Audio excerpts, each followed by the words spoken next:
우리 말씀을 생각하시면서 함께 한 목소리로 읽습니다. 그때 내가 말하되 화로다 나여 망하게 되었도다. 나는 입술이 부정한 사람이요 나는 입술이 부정한 백성 중에 거주하면서 만군의 여호와이신 왕을 배웠음이로다 하였더라. 그때 스랍 중 하나가 부젓가락으로 제단에서 집은 바 핀 숯을 손에 가지고 내게로 날아왔어. 그것을 내 입술에 대며 이르되 보라 이것이 내 입술에 닿았으니 내 악이 제하여졌고 내 죄가 사하여졌느니라 하였더라. 내가 또 주의 목소리를 들으니 주께서 이르시되 내가 누구를 보내며 누가 우리를 위하여 갈꼬 하시니 그때 내가 이르되 내가 여기 있나이다 나를 보내소서 하였더니 아멘. 오늘은 6월 20일입니다. 6월 25일은 우리 6.25 사변이라고 불려지는 한국전쟁이 일어난 날입니다. 그래서 나라에서도 6월을 호국보훈의 달로 정하고 나라를 위해서 조국을 위해서 헌신한 분들의 수고와 헌신을 기억하고 기리는 달로 정하고 있습니다. 한국의 근대 역사를 돌아보면 기독교가 얼마나 이 나라의 근대화 또 조국을 수호하는 일에 크게 기여했는가 하는 것들을 우리는 어렵지 않게 알게 됩니다. 근데 사실 이런 역사 교육이 잘 되지 않아서 예수 믿는 사람들조차도 한국의 근대화, 조국의 근대화 그리고 기독교가 어떤 상관관계를 가지고 있는지 교회와 또 기독교 신앙이 이 땅에 어떤 의미인지를 잘 알지 못하는 것 같은 그런 안타까움이 참 많이 있습니다. 나라가 어려움에 처할 때마다 우리는 그 국사를 통해서 조선이나 그 이전의 역사를 배우면 호국불교에 대한 이야기들을 많이 하죠. 그리고 많이 배웠지요. 근데 사실 그 근현대사에 대한 해석이나 조명이 올바르게 객관적으로 이루어지고 평가되지 못해서 학교를 다니면서 국사를 배우면서도 기독교가 이 땅의 근대화를 위해서 또 조국을 위해서 어떤 역할들을 했는가 하는 것들을 우리는 잘 배우지 못하고 국사를 배우면서도 사실 시험 보기 위해서 배우지 그것의 역사성이나 또 내가 어떤 상황에 처해 있는지 내가 역사적으로 어떤 사명을 갖고 있는가 하는 것들을 이해하지 못한 채로 학교를 졸업해 버립니다. 말씀드린 것처럼 우리가 잘 아는 대한민국의 근현대사 일제강점기로부터 시작해서 복음이 전래되고 그리고 한국전쟁을 겪고 그 이후에 여러 가지 파란만장한 시간들을 보내면서 오늘날과 같이 이렇게 강성대국이 될 수 있었던 그 원인들을 우리가 살펴보면 누구도 교회가 이 땅에 근현대화에 미쳤던 영향을 부인하지는 못할 겁니다. 근데 그런 것들이 자꾸 폄하되고 가려져서 교회가 조국 근대화와 현대화에 아무런 역할을 하지 못하고 오히려 지금은 교회가 공공의 적이 돼버리는 그런 안타까운 상황들을 우리가 보게 됩니다. 6.25를 앞두고 기독교인으로 예수 믿는 사람으로 우리가 다시 생각해야 될 것이 무엇이냐 하면 그렇다면 오늘 교회와 성도들은 이 나라를 위해서 내 조국을 위해서 무엇을 어떻게 해야 할 것인가 하는 것에 대한 고민이 있어야 한다라는 것이지요.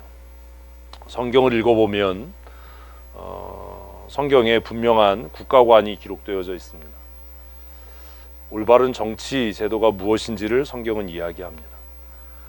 하나님을 경외하고 예수 그리스도를 주로 고백하는 사람들이 세속 정치에 있어서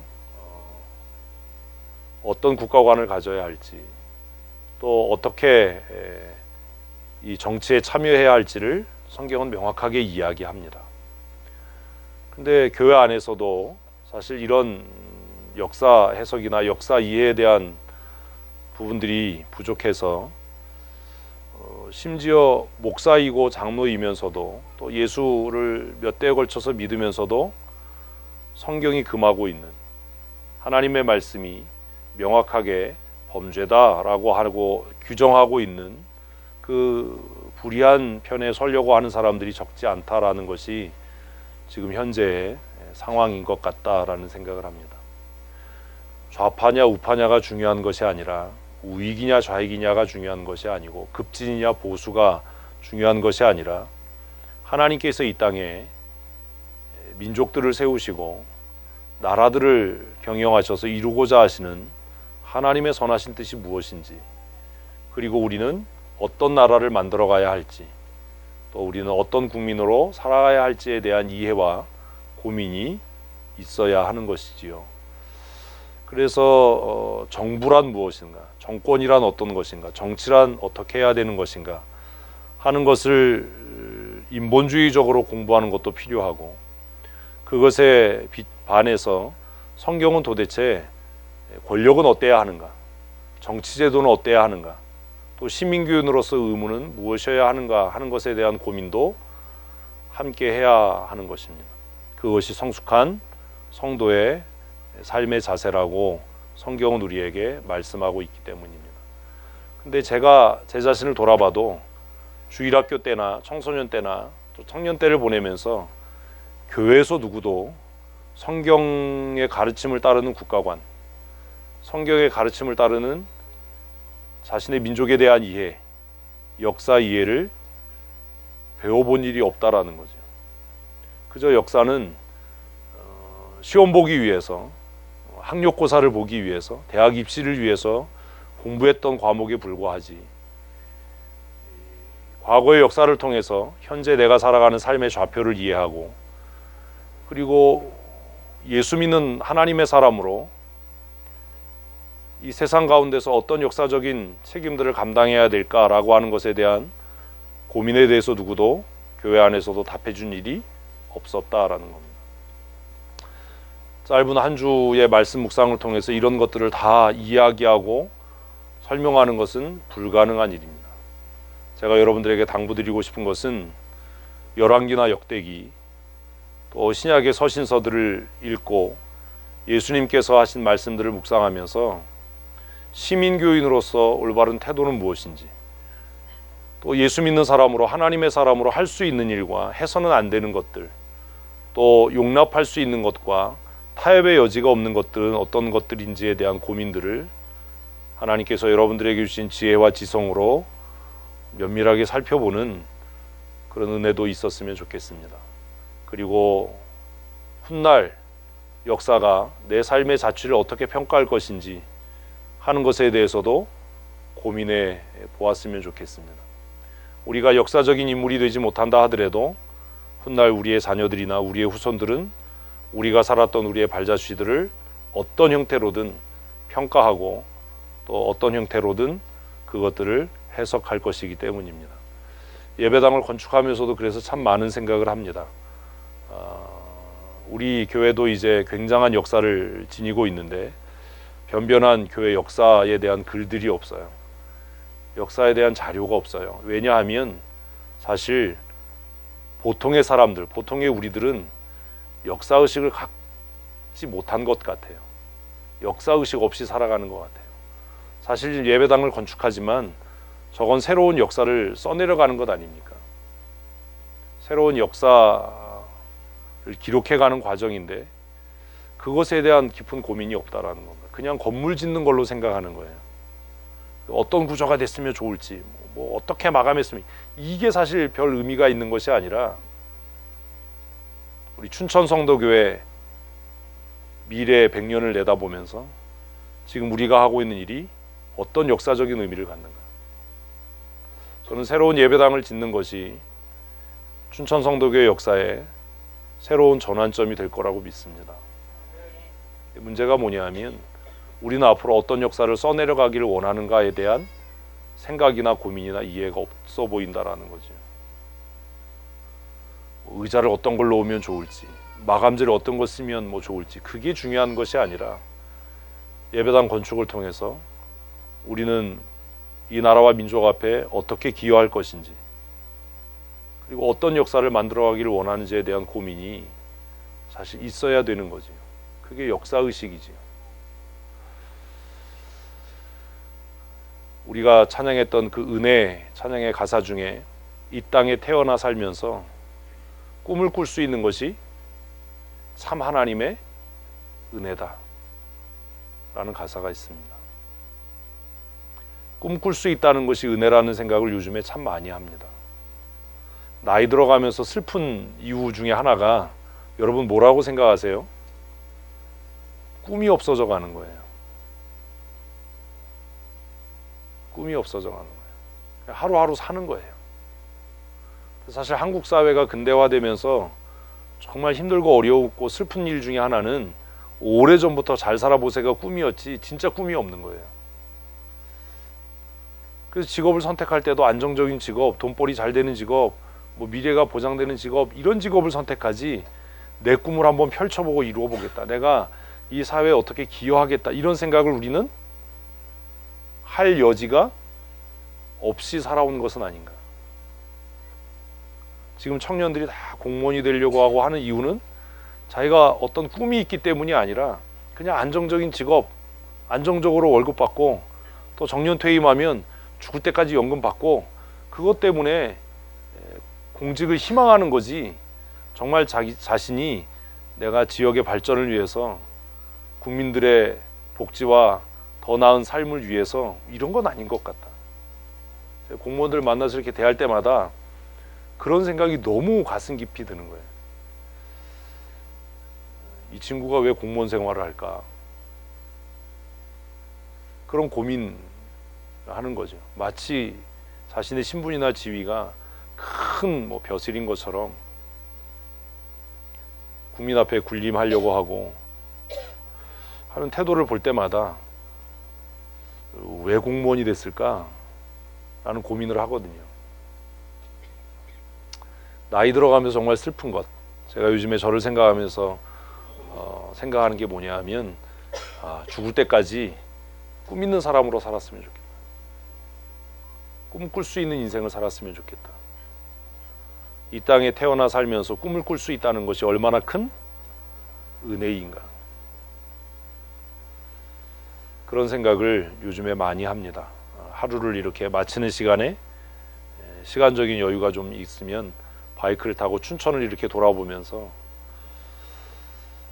내일의 꿈, 다음 주의 꿈, 또 10년 후, 20년 후에 미래를 꿈꾸는 일들을 하려고 합니다. 내 자신과 대화하고 미래를 계획하고 꿈꾸는 일들을 하면서 하루를 마치려고 노력을 합니다.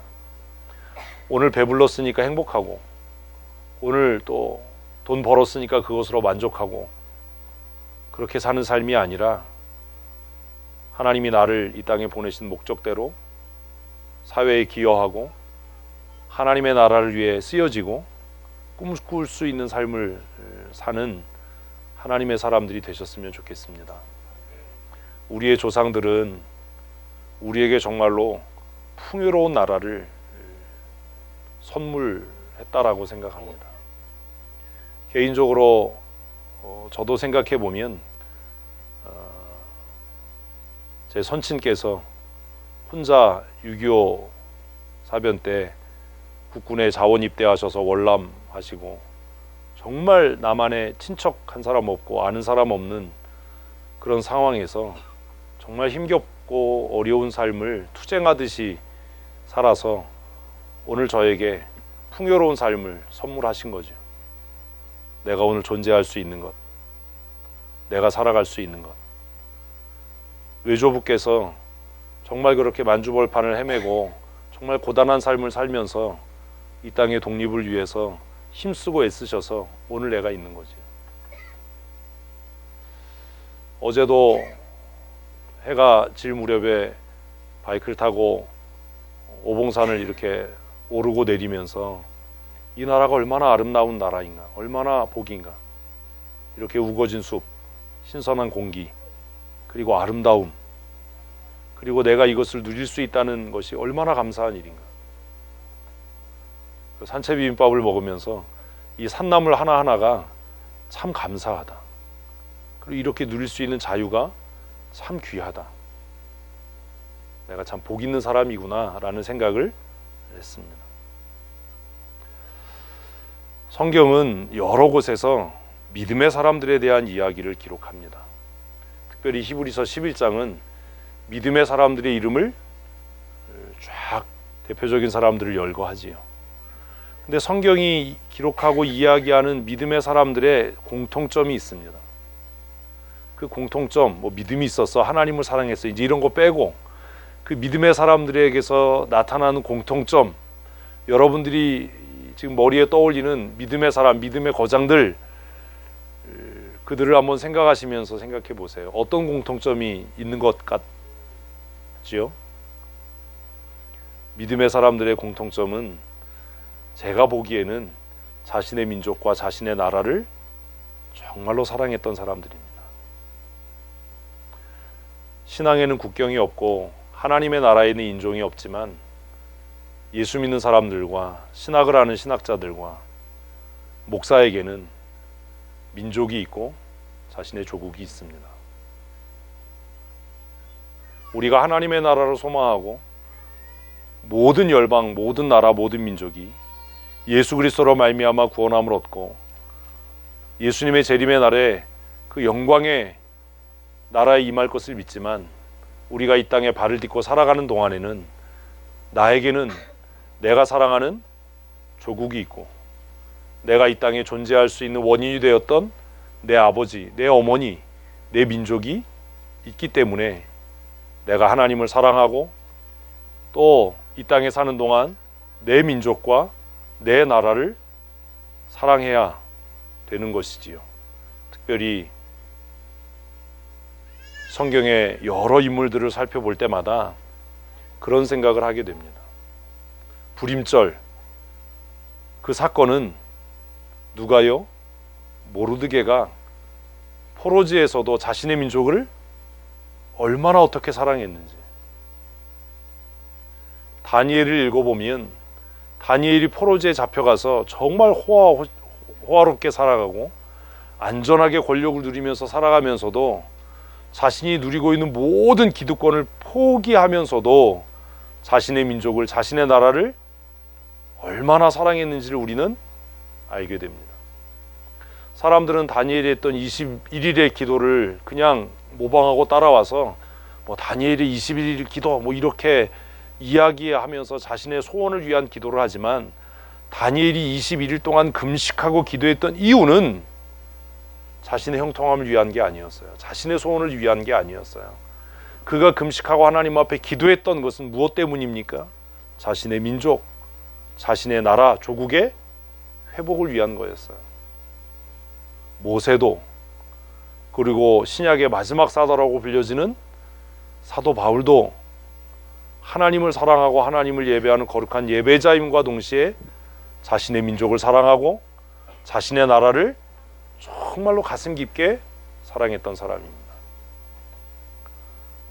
우리가 여러 번 이야기하는 보네포 목사도 정말 탁월하고 뛰어난 신학자이고 천재 신학자임에 틀림이 없지만, 그러나 그가 지금까지 많은 사람들에게 회자되고 기억되는 것은 그의 신학 사상이나 탁월하고 뛰어난 명민함 때문이 아니라 그가 자신의 민족을 얼마나 사랑했는지, 자신의 조국을 어떻게 사랑했는지를 기억하기 때문 아닙니까? 우리가 하나님을 사랑하는 하나님의 사람이라면, 우리가 하나님을 예배하는 거룩한 예배자라면, 우리도 믿음의 사람들의 그 삶의 자취와 그들의 믿음의 흔적을 따라서 우리도 내 민족, 내 나라를 정말 가슴 깊게 사랑하는 하나님의 사람들이었으면 참 좋겠습니다. 이것은 배타적인 태도를 이야기하는 것은 아닙니다. 내 민족만, 내 나라만 사랑하자는 게 아닙니다. 내 민족을 사랑하고 내 나라를 사랑해서 모든 나라와 모든 열방, 모든 민족을 가슴에 품고 넉넉하게 사랑할 수 있는 그런 믿음의 사람이 되자는 것이지요. 자신을 사랑하지 못하고 자신의 나라와 자신의 민족을 폄하하는 사람이 어떻게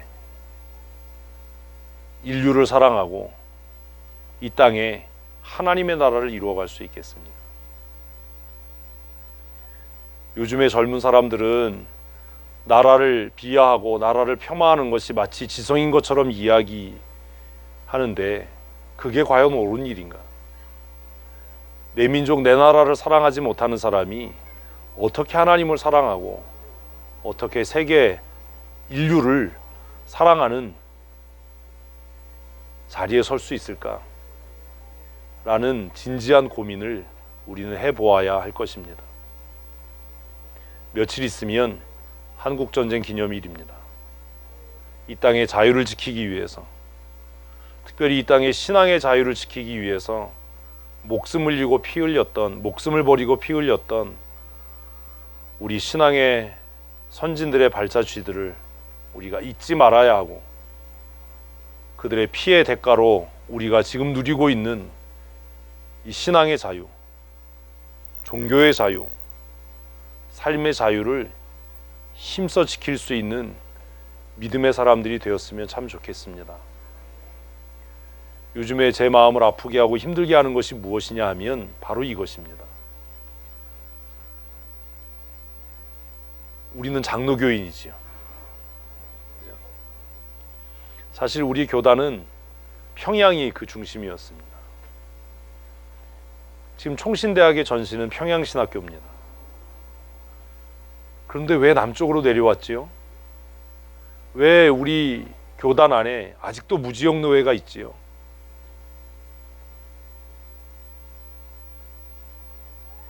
돌아가야 할 땅이, 회복해야 할 곳이 있기 때문 아닙니까? 무지역 노예들이 많은 일들을 만듭니다. 사고를 많이 치지요. 동평양 노예, 서평양 노예, 함남 노예. 그래서 이런 거 잘 모르는 사람들은 아니 왜 그런 노예가 있냐? 근데 사실 그런 얘기하는 거 좀 창피하는 거잖아요. 장로교인인데. 왜 내려왔어요? 이유 딱 하나예요. 뭐요?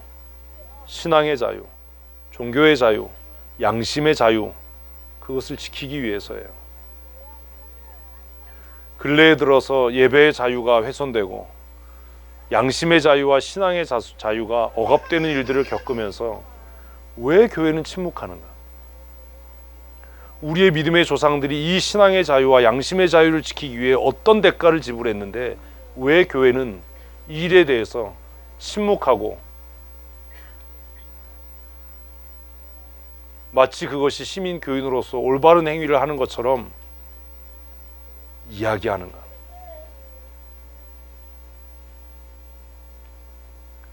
우리가 정말로 나라를 사랑하고 민족을 사랑하고 하나님을 사랑하는 사람이라면 침해될 수 없는 자유, 하나님께서 천부적으로 우리에게 주신 인권과 자유에 대해서 침묵하지 말아야 되는 겁니다. 이 땅의 사람들의 인권이 중요한 것처럼 북녘의 우리 동포들의 인권도 중요합니다. 이 땅의 노동자와 농민의 인권이 중요한 것처럼 그 땅에 수없이 탄압당하는 우리 민족의 인권이 중요합니다. 왜 남한의 인권에 대해서는 그렇게 피를 토하듯이 이야기하는 사람들이 북한 땅의 인권에 대해서는,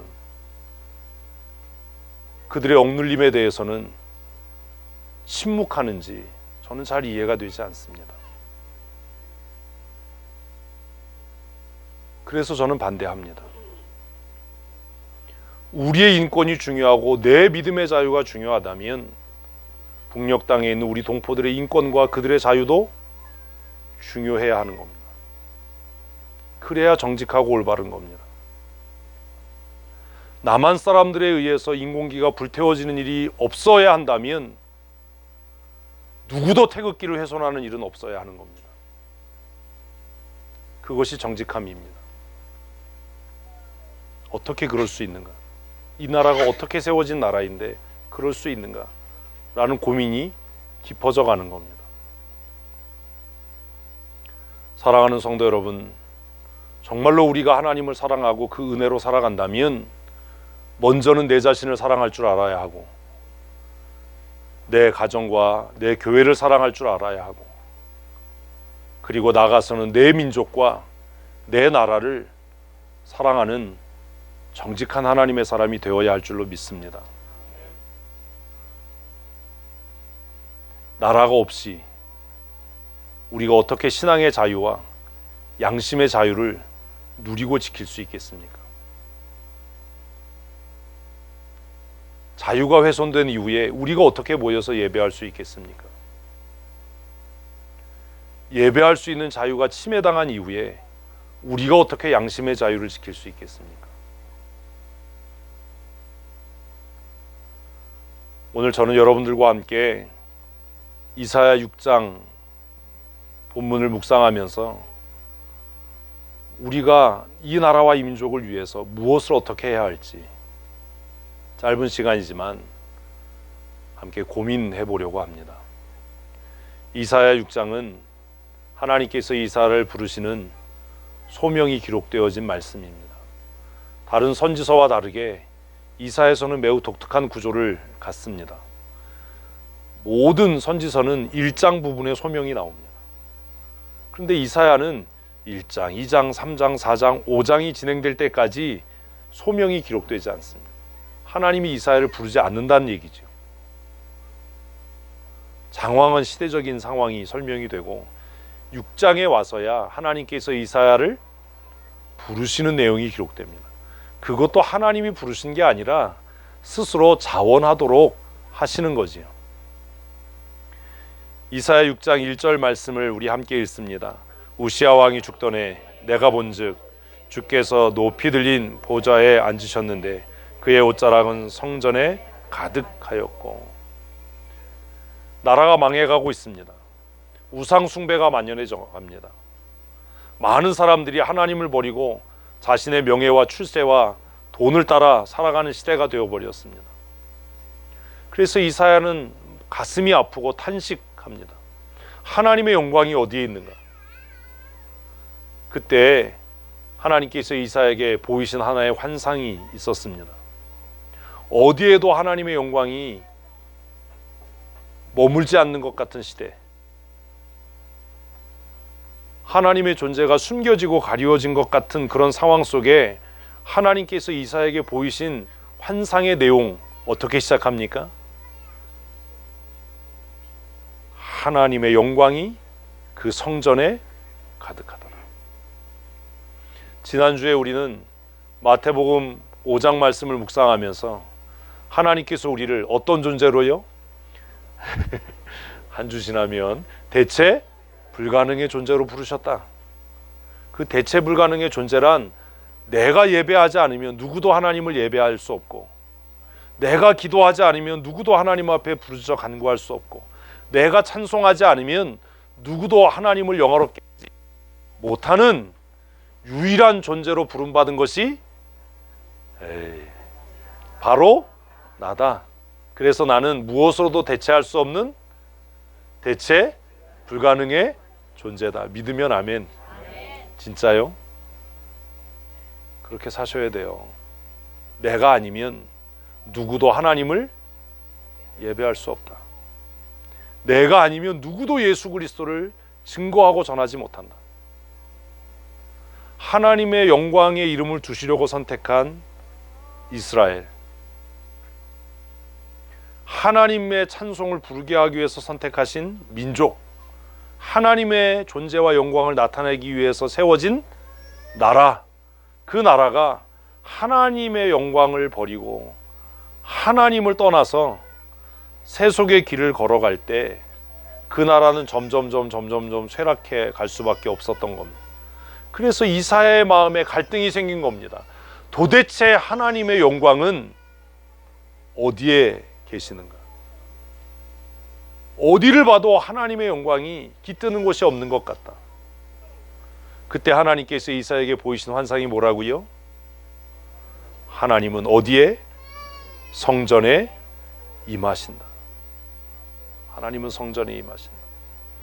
오늘 우리가 이렇게 모여 예배할 때에 하나님께서 우리 중에 영광으로 임하셨으면 좋겠습니다. 왜 교회와 성도가 대체 불가능의 존재입니까? 하나님께서 유일하게 임재하시는 곳이 교회와 우리의 심령이기 때문인 줄로 믿습니다. 우리가 어떤 일을 해서가 아닙니다. 뭐 어떻게 노력하겠다가 아닙니다. 내가 뭐 빛된 삶 살기 위해서, 소금된 삶을 살기 위해서 노력하겠다, 헌신하겠다, 이런 수준의 이야기가 아닙니다. 우리가 노력한다고 해서 하나님께서 우리 가운데 임하시겠습니까?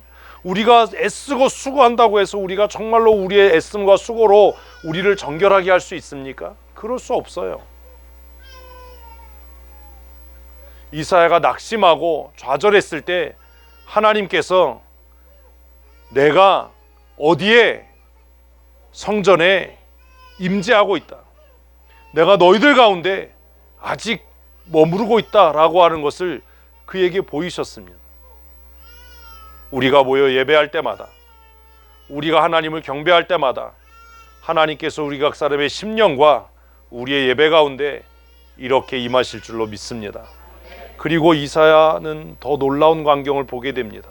2절 말씀을 함께 읽습니다. 스랍들이 모셔 섰는데 각기 6날개가 있어 그 둘로는 자기의 얼굴을 가리고 그 둘로는 자기의 발을 가리었고 그 둘로는 날며 서로 불러 이르되 거룩하다 거룩하다 거룩하다 만군의 여호와여, 그의 영광이 온 땅에 충만하도다 하더라. 사실 이 2절과 3절 말씀은 슬픈 이야기예요. 왜 슬픈지 아세요? 모르세요? 잘 들으셔야 돼요. 그래서 하나님께서 하나님의 영광의 이름을 찬송하기 위해서 누구를 택하셨는데요?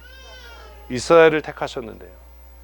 하나님의 임재의 영광을 드러나기 위해서 이스라엘을 택하셨는데 그들이 하나님을 찬송하지 않는 겁니다. 하나님의 영광을 나타내지 않는 겁니다. 그래서 찬송이 멈춰지고 예배가 멈춰지고 하나님의 영광이 더 이상 선포되지 않는 그런 시대가 돼버린 겁니다. 그래서 이사야가 절망한 겁니다. 누구도 하나님을 찬양하지 않는데, 어디에도 하나님의 영광이 임하지 않는데 이 나라가 무슨 희망이 있을까? 그렇게 탄식할 때 하나님께서 그에게 보이셨던 이 놀라운 광경은 이스라엘 백성들이 찬송하지 않을 때 누가요? 천사들이요, 스랍들이요. 찬양하는데 어떻게 찬양하더라고요? 거룩하다가 중요한 게 아니요, 자기 얼굴을 가리고 자기 발을 가리고. 무슨 얘기예요? 여러분 이렇게 찬송하셨어요 지금?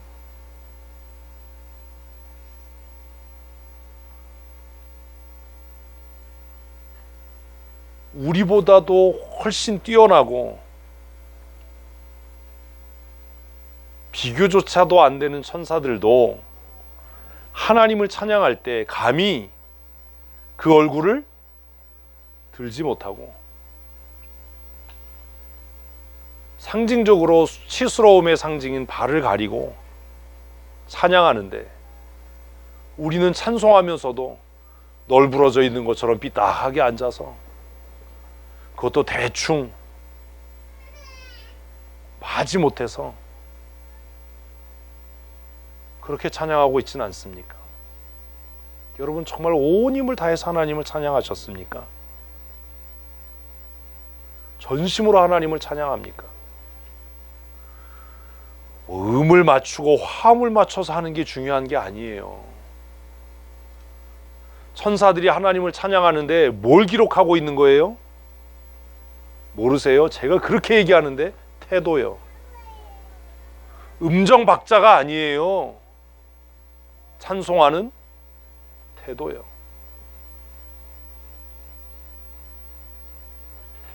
내 찬송은 어떤가? 내 예배는 어떤가?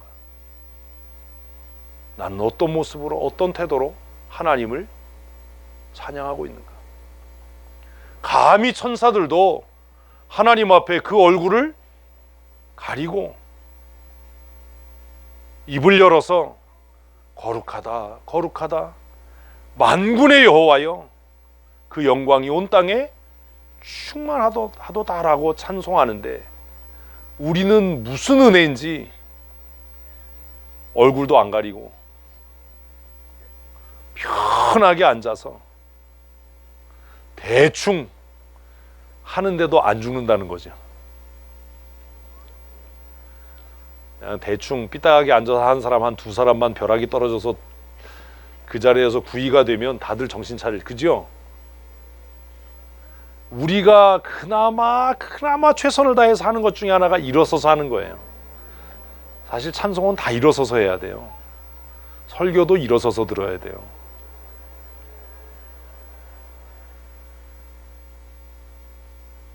이사야는 충격적인 장면을 본 거예요. 아, 우리가 찬송하지 않는 때에도, 우리가 더 이상 하나님을 예배하지 않는 때에도 천군과 천사들이 얼굴을 가리고 자신의 발을 가리고 하나님 앞에 찬송하는구나, 하나님을 경배하는구나, 하나님을 예배하는구나. 그 광경을 봤어요. 이게 기쁨이었겠어요? 이사야에게 슬픔이었겠어요? 예? 우리 복음성가로 노래해요. 아무도 예배하지 않는 그곳에서 찬송이 멈춰지고 예배가 멈춰진다고 해서 하나님의 영광과 그 권능이 끝나는 게 아니라는 거죠. 옆 사람이 삐딱하게 앉아서 하든 대충 하든 신경 쓰지 마시고 내 찬송과 영광을 받으실 하나님 앞에 여러분 힘있게 찬송하는 하나님의 사람이 되십시오. 찬송할 때 좀 반듯하게 앉아서 하십시오. 무척추동물도 아니잖아요. 문어 사춘들이세요? 네? 뼈대 없는 집안이에요? 웃지도 않으세요? 왜? 찔리세요?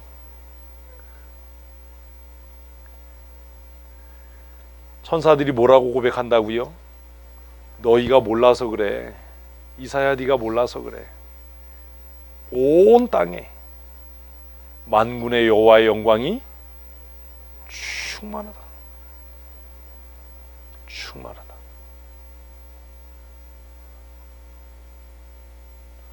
해가 지는 시간에 해질녘에 요즘에 바이크 타기 정말 좋은 계절이거든요.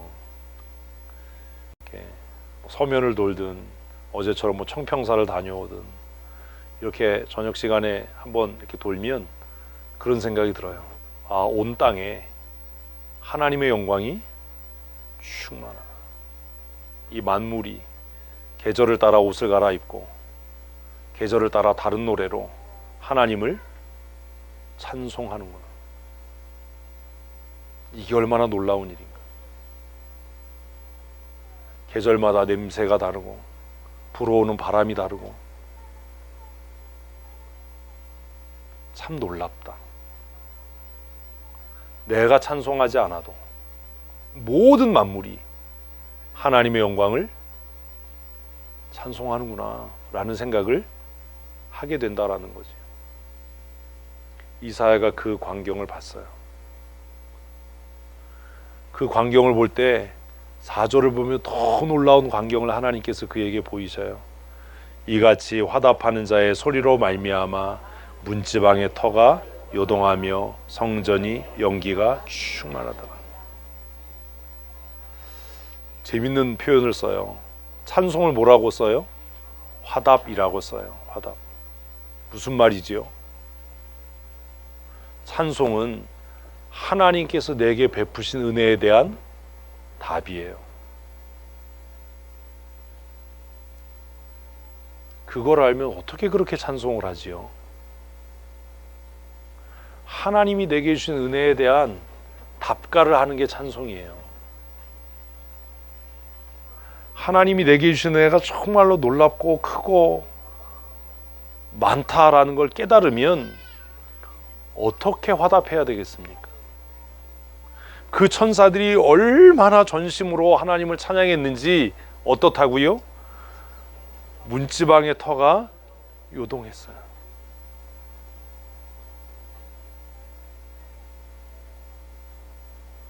박자 틀리고 음 틀리는 게 그렇게 중요한 일이 아닙니다. 사람들 듣기에 뭐 아름답고 이게 중요한 일이 저는 아니라고 생각해요. 태도죠, 태도. 그 마음의 중심과 태도. 천사들이 하나님의 은혜에 화답할 때 성전의 문지방의 터가 요동하고 그 성전에 하나님의 영광이 충만했어요. 우리가 찬송할 때 이런 은혜와 역사가 있었으면 좋겠습니다. 우리가 찬송할 때 지옥의 문이 회파되고 우리가 모인 곳에 하나님의 영광이 충만케 되는 그런 은혜. 이사야는 이 광경을 보고 당황했어요. 왜 당황했어요? 모르세요? 아까 읽었는데 왜 당황했어요? 왜 두려웠어요? 자신의 죄가 깨달아졌거든요. 영과 진리로 하는 예배가 뭔지 아세요? 감동받고 눈물 나는 거예요? 그런 거 아니에요. 이제 그런 얘기 그만하자. 그런 수준 없는 얘기 그만하자고. 눈물이 났어요. 나는 드라마 볼 때마다 난다 이씨. 응? 난 드라마 볼 때마다 나. 그럼 드라마 볼 때마다 은혜 받는 거냐? 진짜 은혜가 뭐예요? 죄가 깨달아져서 두려워지는 거예요. 목사님 설교 듣다가 뭐 눈물이 나서 감동되고 은혜를 받았어요. 웃기는 소리 하지 마. 그 은혜가 아니야. 그 은혜가 아니야. 진짜 은혜는 하나님의 영광을 체험하는 거예요. 근데 그 하나님의 임재의 영광을 체험하면 어떤 일이 생긴다고요? 내가 죄인이라는 걸 명확하게 알아요. 근데 우리는 내가 죄인이라는 게 명확하게 알아지면 입이 나와요. 피노키오도 아닌데 그 궁시렁거리고 불편해지고. 성전에 가득한 하나님의 임재의 영광을 보고 이사야가 그때에 내가 말하되 같이 시작. 화로다 나여 망하게 되었도다. 나 망하게 됐다. 예배하면서 성경 읽으면서 이런 생각 들어본 적 있으십니까? 큐티하면서 이런 생각 들어본 적 있습니까? 없다면 지금 헛짓하고 있는 거예요. 말씀을 들을 때, 찬송할 때, 말씀을 묵상할 때, 큐티할 때, 아, 망했다. 아, 나 큰일 났다. 이런 마음이 들어야, 매일 또 그러면 또 안 되잖아. 근데 이런 마음이 들어야 정말로 하나님의 임재를 체험하는 거예요. 너무 부끄러워지고 아무도 없는 곳에서 혼자 성경 읽는데 낯이 뜨거워지고 후끈거리고 이래야 비로소 하나님의 영광을 경험한 거예요. 이사야가 성전에 가득한 하나님의 영광, 하나님 도대체 하나님의 영광이 어디로 사라졌습니까? 하나님이 이 민족을 버리셨습니까? 이 나라를 포기하셨습니까? 라고 탄식할 때 하나님께서 그의 눈을 열어서 성전에 가득한 하나님의 영광을 볼 때 그가 뭐라고요? 아, 내가 하나님의 영광을 봤어. 은혜 받았어. 목사님 은혜 받았어요. 이게 아니고 뭐라고요? 나 망하게 됐다. 왜요? 나는 입술이 부정한 사람이요. 나는 입술이 부정한 백성 중에 거주하면서 만군의 여호와이신 왕을 배웠음이로다 하였더라. 뭐가 깨달아진 거예요? 자신의 죄가 깨달아진 거예요. 우리는 얼마나 강팍하고 완악한지 성경 읽으면서 우리 죄가 깨달아지지 않아요. 그래서 제가 친절하게 여러분의 죄를 깨닫게 해드리는 서비스를 대행하는 거예요. 복수 대행 서비스가 아니라 죄를 깨닫게 하는 대행 서비스. 그래서 막 내 잘못이 깨달아지고 내 교만이 깨달아지고 내 무지함이 깨달아지면 회개하는 게 아니라 우리는 또 이제 입을 실룩거려요. 듣기 싫다 이거죠. 듣기 싫어. 나들으라고 하는 것 같아. 저 얘기 또 해. 얼마나 완악한 겁니까? 얼마나 강팍한 겁니까? 말씀을 듣다가 마음이 불편해지고 찬송 가사를 묵상하다가 내 죄가 깨달아지고 큐티하다가 내가 정말로 멍청한 인간이라는 게 깨달아지면, 불편해지면 회개하십시오. 저는 성경 읽다가 아주 자주 내가 멍청하다는 게 깨달아지거든요. 내가 참 멍청한 사람이구나. 난 왜 이렇게 멍청할까? 그래서 서재 혼자 성경 읽다가 정말 낯뜨거워지는 때가 많거든요. 누가 볼까봐 겁나는 때가 많거든요.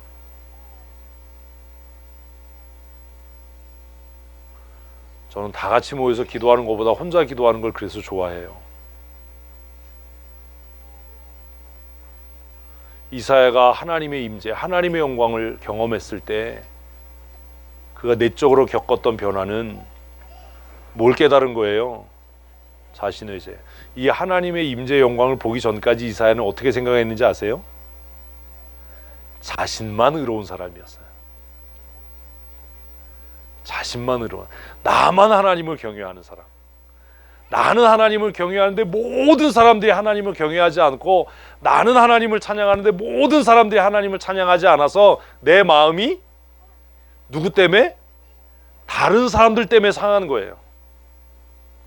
그런데 하나님의 영광을 바라보고 나니까 다른 사람 때문에 마음이 상하는 게 아니라 누구 때문에? 나로 인해서 마음이 상하는 거예요. 여러분, 아직도 다른 사람 때문에 마음이 상하고 누구 때문에 불편하다면 근본적으로 교만한 겁니다. 근본적으로 완악한 겁니다.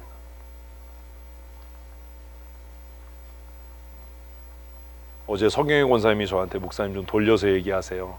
그렇게 그냥 직설적으로 얘기하지 마세요. 나는 끝까지 직설적으로 얘기할 거다.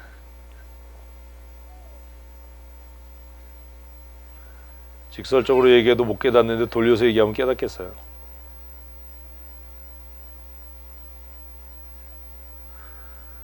다른 사람의 죄로 고민할 게 아니라 무엇으로? 내 죄로 고민할 수 있어야 비로소 은혜가 뭔지 아는 거예요. 다른 사람 때문에 문제야가 아니라 내가 문제야가 깨달아질 때 비로소 성경이 이해되는 거예요.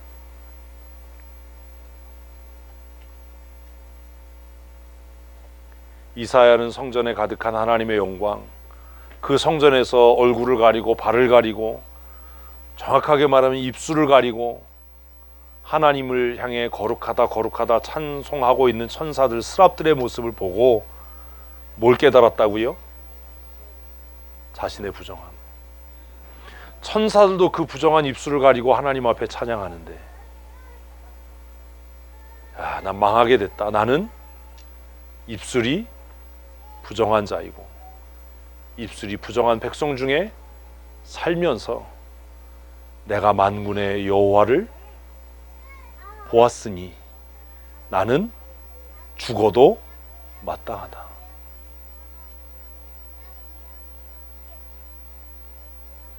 예배가 이런 거예요. 예배는요, 뭐 설교 듣고 눈물 좀 났어요. 내가 감동받았어. 이런 거 아니에요. 좀 그런 수준 낮은 얘기는 이제 좀 그만하자고요. 설교 듣다가 뭐 마음이 뭉클해서 뭐 눈물 나고, 그게 무슨 은혜냐. 제일 모든 백성들의 마음을 뭉클하게 했던 건 뭐지요? 엄마 없는 하늘 아래. 그게 은혜입니까? 모든 국민들을 잠잠케 했던 게 뭐죠? 여로. 응? 언제까지 그렇게 생각할 겁니까? 무슨 뭐 마음이 뭐 설레고 눈물이 났어요. 그 은혜가 됐어요. 웃기는 소리 하지 마시고, 진짜 은혜는 내가 뭐라는 것, 죄인 중에 괴수라는 걸 깨닫는 거예요. 아, 내가 죄인이구나. 나에겐 희망이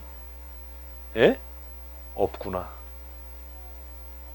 내가 죄인인 걸 깨닫고 내게 희망이 없는 걸 깨달을 때 비로소 하나님이 우리에게 무엇을, 은혜를 베푸시는 줄로 믿습니다. 그게 6절입니다. 내가 내 입술을 정결케 할 수 없어요. 내가 내 죄를 해결할 수 없어요. 그때 6절, 그때 그 스랍 중에 하나가 부젓가락으로 제단에서 집은 바 핀 숯을 손에 가지고 내게로 날아와서, 그때가 언제예요? 아, 내가 입술이 부정한 자구나, 내가 죄인 중에 괴수구나, 이걸 깨달았을 때예요. 왜 은혜가 안 돼요? 내가 죄인이라는 걸 깨닫지도 못하고 인정도 안 하는 거예요. 그래서 늘 하는 얘기가 하지만 그렇지만이 어디 있어요. 내가 죄인이지, 그걸로 끝이지. 설명이 뭐가 필요해요. 내가 죄인인데 그걸로 끝이지. 내가 내 죄를 인정하고 고백하면 하나님께서 우리에게 새로운 은혜를 주실 줄로 믿습니다. 성경책에다 몇 자 적고 이게 은혜가 아니에요. 성경이 얘기하잖아요. 이제 율법은 더 이상 책에 쓸 게 아니라 어디에? 네 마음에 써라. 네 마음에. 뭘 그렇게 기록할 게 많냐. 제가 늘 화요일날 얘기하잖아요. 볼펜을 내려놓으세요. 제발 그만 좀 쓰세요. 이제 그만 좀 찾으세요. 그냥 막 찾고 뒤질 게 아니라 여러분의 마음을 찾고 뒤져서 내 마음에 숨겨진 죄들을 하나씩 끄집어내야지. 뭘 맨날 무슨 웹서핑을 하고 뭘 찾아서 뭘 어떻게 하겠다는 거예요. 찾아지냐고. 그게 내가 내 죄를 깨닫고 인정하고 고백하면 하나님께서 이사야를 정결케 하시고 깨끗게 하셨던 것처럼 우리를 정결케 하실 줄로 믿습니다. 그래야 소금으로 살 거 아닙니까? 그래야 빛으로 살 거 아닙니까? 나도 정결하지 않고 나도 깨끗하지 않은데 어떻게 세상의 소금으로 삽니까? 이게 노력한다고 됩니까? 세상의 소금으로 살기 위해서 노력하겠습니다. 되지도 않을 소리 좀 하지 마라. 어떻게 네가 노력해서 소금이 되냐? 네가 어떻게 노력해서 세상의 빛이 되냐? 안 된다. 그건 오직 무엇으로? 하나님의 은혜로. 하나님의 은혜로. 그 은혜를 입는 방법이 뭐다? 내가 죄인임을 깨닫고 고백하는 것. 아멘. 그거예요. 그런데 어떻게 내 죄가 깨달아져요? 하나님의 임재를 경험할 때예요. 왜 성경 읽습니까? 성경의 지식을 더하기 위해서가 아니라 성경을 읽고 묵상하는 것을 통해서 내 삶 가운데 임재하시는 하나님의 영광을 깨닫는 거예요. 하나님의 말씀을 읽다 보니까 내가 죄인이라는 것을 깨달았어요. 말씀을 묵상하다 보니까 내가 죄인이라는 것이 깨달아졌어요. 예배를 하다가 말씀을 듣다가 내가 죄인이라는 것이 깨달아졌어요. 그러니 하나님 나에게 은혜가 필요합니다. 은혜 아니면 내가 살 수가 없는 존재입니다. 하나님의 은혜가 아니면 내가 정결케 될 수 없는 사람입니다. 아멘. 아멘. 그래서 성경 읽는 거예요. 뭘 쓸 게 있어요 거기에? 히브리어로 이게 무슨 뜻이고 헬라어로 이게 무슨 뜻이고 그게 무슨 의미가 있냐? 그게 그 지식이 우리의 죄를 깨닫게 하냐?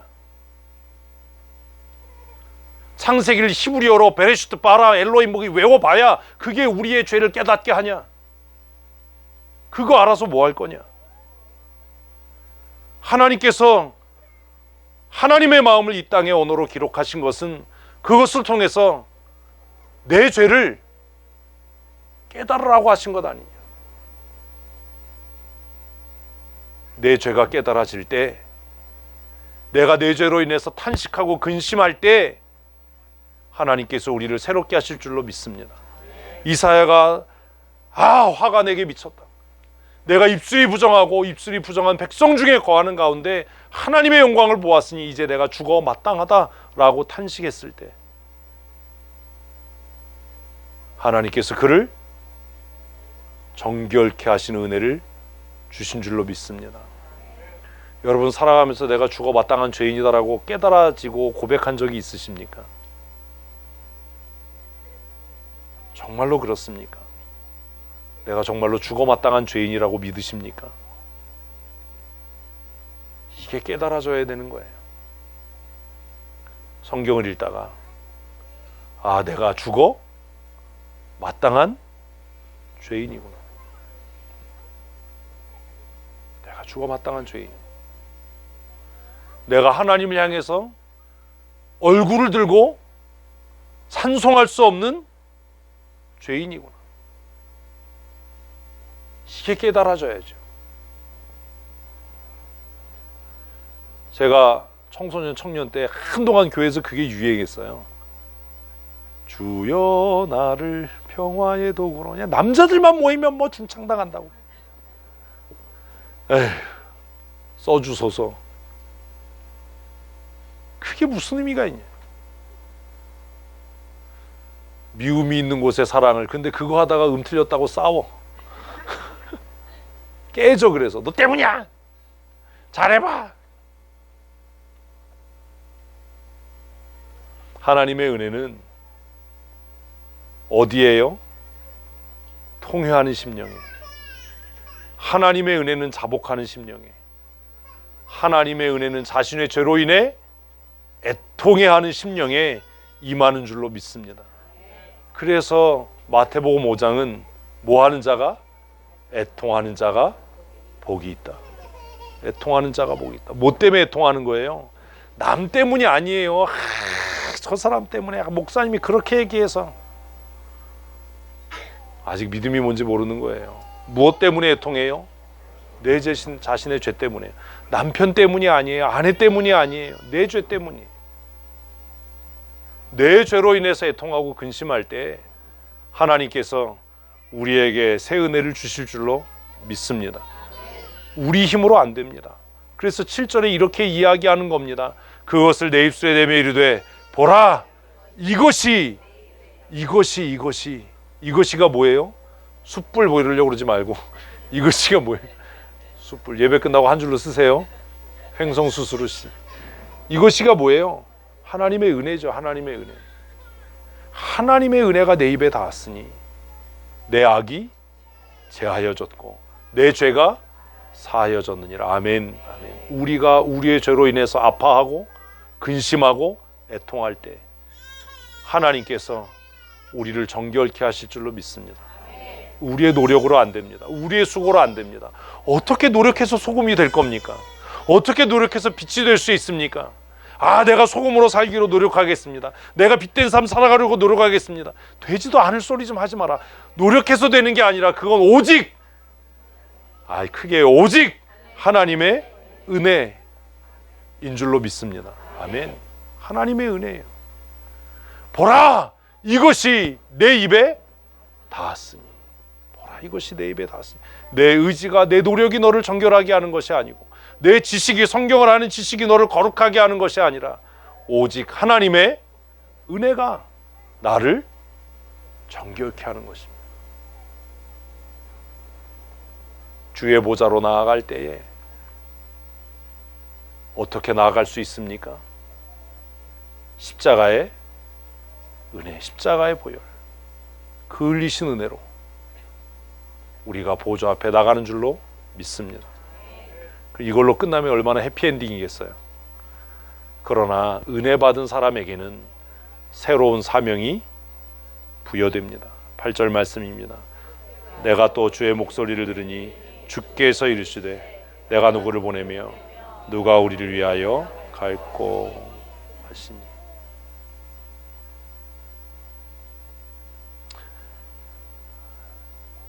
예전에 제가 성경 묵상하면서 그런 생각했어요. 좀 치사하다. 누가 가긴 하나밖에 없는데 너야, 바로 너야. 근데 왜 이렇게 말씀하시는 거예요? 은혜가 은혜되게 하기 위함이에요. 마지못해서 억지로 하는 건 노예예요. 자원해서 하는 건 자유인이에요.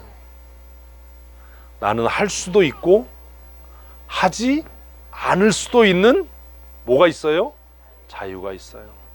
나는 찬송할 수도 있고 찬송하지 않을 수 있는 자유도 있어요. 나는 예배할 수 있는 자유도 있고 예배하지 않을 수 있는 자유도 있어요. 그러나 나는 내게 임한 하나님의 은혜가 무엇인지 알기 때문에 찬송하는 것을 택하고 예배하는 것을 택하는 은혜의 사람인 줄로 믿습니다. 이게 은혜가 은혜되는 겁니다. 마지못해서 억지로 몇 시까지 와야 돼가 아니라 자원함으로 내게 주신 은혜가 너무나 많고 커서 그 은혜에 화답하는 마음으로 나오기를 하나님은 원하시는 거지요. 그냥 8절 말씀에 네가 은혜 받았으니까 네가 가야 돼. 그러면 이사야는 뭐예요? 종이에요. 자유하지 않은 거예요. 은혜가 은혜되지 않는 거예요. 하나님께서 이사야에게 하나님의 탄식을 듣게 하셨어요. 내가 누구를 보낼까? 누가 나를 위해 갈까? 우리 잠언 묵상했잖아요. 충성된 종은 그를 보낸 사람에게 타작마당에 얼음 냉수와 같아서 그 마음을 시원케 하는 자다. 하나님은 지금도 이 시대에 하나님의 마음을 시원케 할 자를 찾으시는 줄로 믿습니다. 저와 여러분이 만일 하나님의 은혜를 입은 사람이라면, 하나님의 영광을 우리가 목도했다면, 하나님의 영광 앞에 내 죄인됨이 드러났다면, 그리고 하나님의 은혜로 내가 죄사함 받은 하나님의 사람인 것을 내가 고백하고 시인한다면, 이제는 우리가 자원해야 되지 않겠습니까? 이제는 우리가 탄식하는 하나님의 음성을 들어야 하지 않겠습니까? 지금도 어쩌면 하나님은 이 나라와 이 민족을 향해서 내가 이 민족을 위해 누구를 보낼까? 내가 이 나라를 위해서 누구를 파견할까? 누가 이 나라와 이 민족을 위해서 나아갈까? 탄식하고 있지 않겠습니까?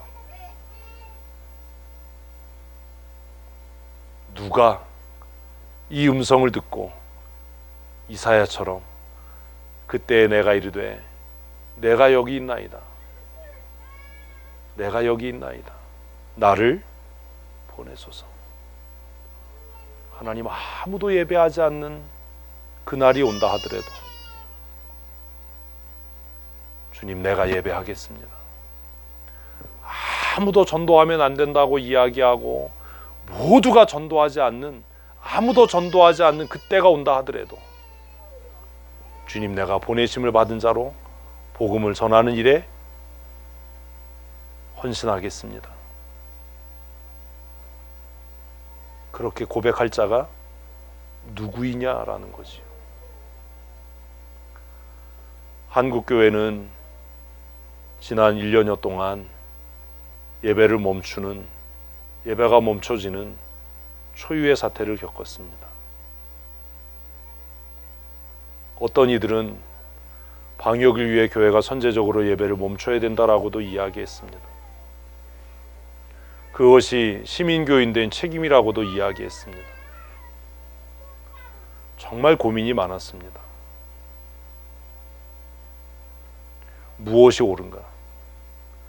내가 지금까지 듣고 배웠던 성경, 내가 알고 있는 신학 지식, 7년 동안 학교를 다니면서 배웠던 것들, 평생 예수 믿으면서 내가 어머니께로부터 배우고 내가 성경을 묵상하면서 깨달았던 그 말씀들을 다 끄집어내서 또 고민하고 또 고민하고 또 생각하고 매주 금요일 토요일 되는 게 정말 스트레스였어요. 주일이 되지 않았으면 좋겠다. 주일이 되는 게 너무 부담스러웠어요. 주일이 되는 게 너무 고통스러웠어요. 한편 마음에는 예배를 멈춰야 된다. 우리도 온라인 예배로 전환을 해야 된다라는 마음이 있었어요. 한편으로는 아니야. 내가 알고 있는 성경, 내가 아는 하나님, 내가 믿는 하나님,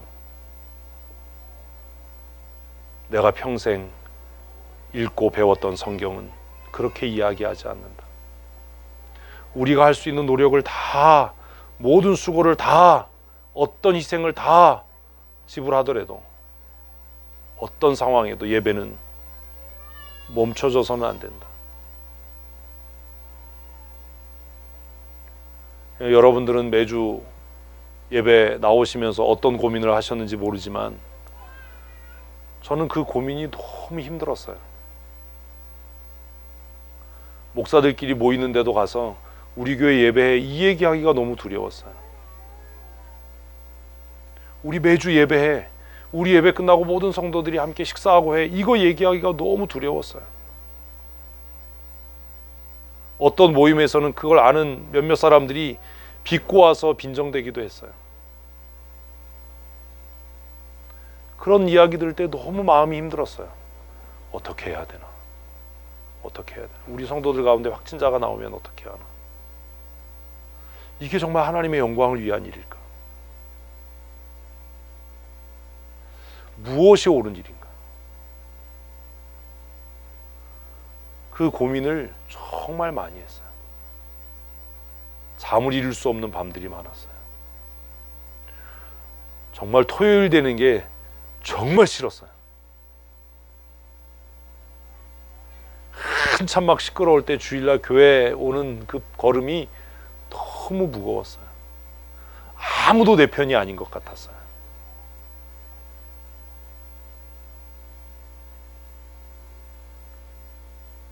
누구 하나라도 목사님 잘하고 있어요. 힘내세요. 마음으로 그렇게 얘기하셨겠지요. 아무도 그렇게 얘기해 주는 사람이 없었어요. 어떤 사람들이, 어떤 성도들이 목사님 우리가 정말 잘하고 있는 건가 이런 얘기 들으면 가슴이 철렁 내려앉기도 했어요. 어떻게 해야 되지? CBS 노컷 뉴스에 우리 교회 기사 났을 때 그걸 읽으면서 마음이 너무 아팠어요. 정말 마음이 찢어지는 것처럼 아팠어요. 화가 머리끝까지 났어요.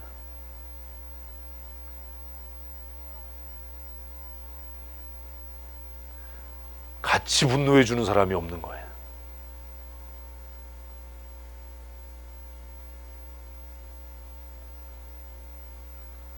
요즘에도 그래요. 요즘에도. 그럴 때마다 생각해요. 하나님이 지금 우리에게 원하는 것이 무엇일까?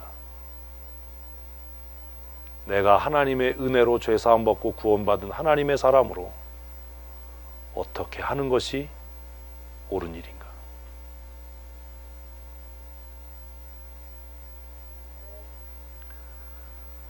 암울해져가는 조국, 망해가는 이스라엘을 바라보면서 정말로 눈물로 탄식했던 이사야.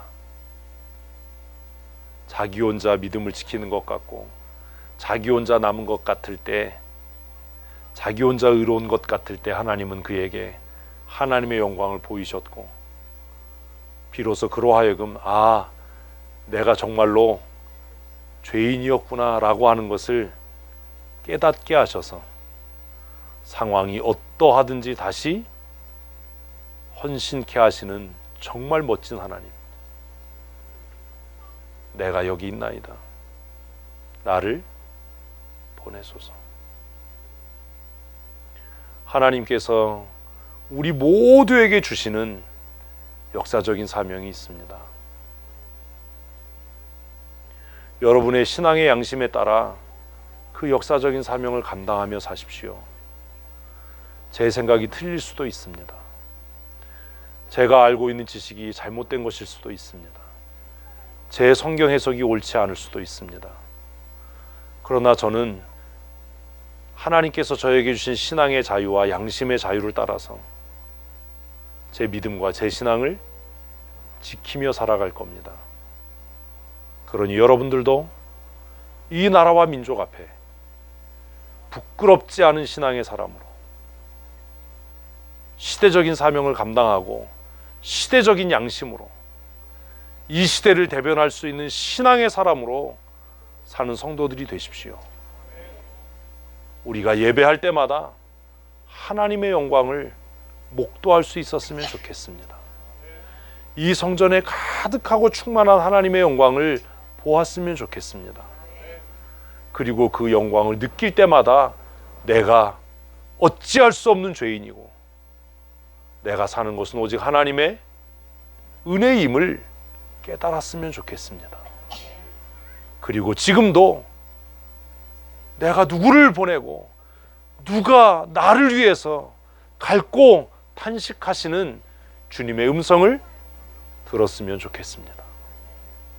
그리고 그 음성에 옆 사람 옆구리 찌르지 말고 주님 제가 여기 있네요 가 아니라 주님 내가 여기 있습니다. 주님 내가 여기 있습니다. 부족하지만 미련하지만 아둔하지만 나를 써주시고 보내주시옵소서. 그렇게 고백하는 하나님의 사람들이 되셨으면 좋겠습니다. 우리 천국 가는 날까지 내 나라 내 민족을 사랑하는 성도들 되십시다. 우리의 믿음의 선조들이 이 자유를 지키기 위해서 이 예배를 지키기 위해 피 흘리고 목숨을 버렸는데 우리가 어떻게 살아야 하겠습니까? 우리 전교인 수련회 하면서 봤잖아요. 모질게 고문을 당하고 끌려가 죽임을 당하면서도 예수의 이름을 부르고 찬미했던, 그래서 그 골짜기를 후대 사람들이 여수골이라고 불렀다고. 예수 믿는 사람들을 죽이다가 너무 그 수요를 헤아릴 수 없어서 어린아이들을 돌에 내리쳐서 죽였다는 이야기. 그 피가 돌에 깊이 스며서 비가 오면 지금도 그 돌이 붉게 물든다는 이야기 우리 들었잖아요. 주일에 공산치하에서 예배하다가 붙들려서 교회 앞바다에 수장당했던 성도들의 이야기를 들었잖아요.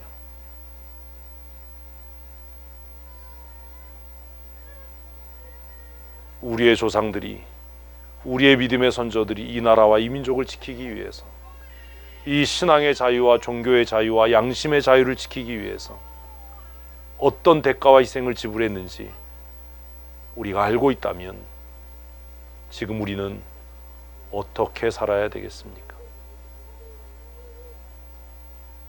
하나님의 나라에는 국경이 없고 신앙에는 민족이 있을 수 없지만 예수 믿는 나에게는, 목사인 나에게는 조국이 있고 목사인 나에게는 내 민족이 있어서 내 민족과 내 나라를 사랑하는 성도들로 사십시다. 그냥 나 하나 잘 먹고 잘 살기 위해 사는 것이 아니라 내 나라를 사랑하고 내 민족을 사랑하는 사람으로 살아야 하지 않습니까? 제가 힘쓰고 애쓰는 것 중에 하나가 일본 물건 안 쓰고 일본 말 안 하는 겁니다. 제가 좀 꼴통 기질이 있어요. 제가 당구를 안 배웠던 이유 중에 하나도 당구 용어가 다 일본 말이어서 안 배웠어요. 되게 웃기잖아요. 국어 전공한 사람이 뭐 마세이 이러면 야, 그건 뭐 학문이 그의 삶에 아무런 의미가 없는 거죠. 시내로 뭐 씻기 이러면 야, 이건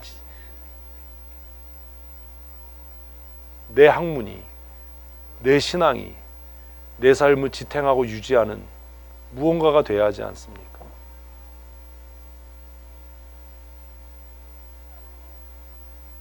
우리가 사는 날 동안 나라와 민족을 사랑하는 성도로 사십시다. 자유를 지키고 우리의 자녀들에게 영광된 조국 대한민국을 유산으로 물려줄 수 있는 훌륭한 부모가 되어야 하지 않겠습니까? 이 아름다운 산하를 물려줄 수 있는 부모가 되어야 되지 않겠습니까? 제가 양구나 이쪽으로 바이크를 타고 다니면서 그런 생각을 해요. 우리 아버지가 나에게 이 자유를, 이 아름다운 조국 산하를 물려주기 위해 그렇게 전쟁터를 누볐구나. 그 자유를 지키기 위해 혼자 월남해서 그렇게 치열한 삶을 살았구나. 그러니 이 자유를 정말 잘 지켜야 되겠다. 이 아름다운 산하를 내 자녀들에게 유산으로 물려줘야 되겠다. 올 여름에 저는 우리나라를 다시 한번 투어하려고 합니다. 바이크를 타고 이 나라가 얼마나 아름다운 땅인지 구석구석을 다시 한번 살펴보려고 합니다. 그리고 하나님이 주신 자유와 하나님이 주신 은혜를 또 그렇게 누려보려고 합니다. 이사야는 하나님의 소명의 음성을 듣고 죽는 그 순간까지 민족 복음화를 위해서, 그 백성이 주께로 돌아오는 그날을 위해서 힘써 일했습니다. 우리가 하나님의 은혜로 이 자유와 번영을 누리고 있다면 내 나라, 내 조국을 위해서 민족을 사랑하고 나라를 사랑할 뿐만 아니라 이 나라가 주께로 회개하고 돌아올 수 있도록, 이 민족이 거룩한 하나님의 나라 되도록 힘써 복음 전해야 하지 않겠습니까? 우리 교회가 부흥하고 성장하기 위해서가 아니라 이 나라, 이 민족이 주께로 회개하고 돌아오기 위해서 우리가 힘써 복음 전하는 성도들이 되었으면 좋겠습니다. 제 기도 제목 중에 하나는 빨리 통일되는 겁니다. 그래서 평양신학교에 한번 가보는 겁니다. 우리 총신대학의 출발지였던 평양신학교, 내 아버지가 자랐던 단천, 그리고 북한에 무너진 교회들이 다시 회복되고 그 땅에서 다시 부흥회가 열리고 그 땅에서 다시 하나님을 영화롭게 찬양하는 그날이 다시 돌아오는 겁니다. 여러분, 그러기 위해서 나만이 더 잘 살아야 됩니다. 가난해지십시오 아멘을 안 하니까. 더 부강해져야 합니다. 그래서 어느 날 갑자기 하나님께서 통일의 은혜를 주실 때 북녘에 어렵고 힘들게 살았던 우리의 동포들을 배척하지 않고 수용하고 포용하고 그들을 감쌀 수 있도록 힘이 있어야 하지 않겠습니까? 한국교회는 더 부흥해야 합니다. 더 경제적으로 성장해야 합니다. 왜요? 남한의 교회들이 북한의 교회들 하나씩 세우고 책임져야 하지 않겠습니까? 북한의 성도들이 남한으로 내려와서 이 땅에 교회의 기초를 놓았던 것처럼 우리 장로교단의 대표적인 교회들은 다 북한에서 내려온 실향민들이 세운 교회예요. 대표적인 교회들이 다 그래요. 장로교회 대표적인 교회들은 다 북한에서 내려오신 어르신들이 재산 팔아서 세운 교회예요. 사당동 총신 땅, 장로님이 기증하신 땅이에요. 양지의 총신대학원 땅, 그것도 장로님이 기증하신 땅이에요. GMS의 땅도 기증받아서 선교사들을 위해서 센터를 세운 거예요. 그분들이 왜 그렇게 전 재산을 기증하고 내놓았겠어요? 시민교인으로서의 책임, 이 땅의 교회를 살리겠다라고 하는 열심, 이 민족을 하나님께로 돌아서게 하겠다라고 하는 그 헌신이 그 일을 이룬 것 아닙니까? 내 민족과 내 나라를 더 깊이 사랑하는 성도들 되십시다. 그리고 우리 힘써 복음 전해서 언젠가 하나님께서 이 땅에 통일의 영광된 날을 주신다면 우리 북녘의 동포들을 돌아보고 무너진 교회들을 다시 세울 수 있는 그런 은혜가 있었으면 좋겠습니다. 춘천 성도교회가 평양 성도교회를 개척하는 날이 올 수 있었으면 참 좋겠다. 춘천 성도교회가 내 아버지의 고향인 단천에 단천 성도교회를 세우고 선교사를 파송하는 그런 날이 왔으면 참 좋겠다. 그런 생각을 합니다. 우리 그날이 올 때까지 이 나라 이 민족을 위해 기도하고 교회를 든든하게 세워나가는 거룩한 하나님의 사람들 다 되시기를 주님의 이름으로 축복합니다. 나라와 민족을 위해 힘쓰는 성도들 되십시다. 우리 이 시간 다 같이 함께 합심으로 기도하기 원합니다. 하나님, 이 나라와 이 민족을 긍휼히 여겨 주시옵소서. 불쌍히 여기시고 다시 이 땅의 교회들이 부흥케 하시고 북녘에 있는 동포들을 긍휼히 여기시사 이 나라가 속히 통일되게 하여 주시옵소서. 우리 함께 나라를 위해 이 민족을 위해 기도하시겠습니다.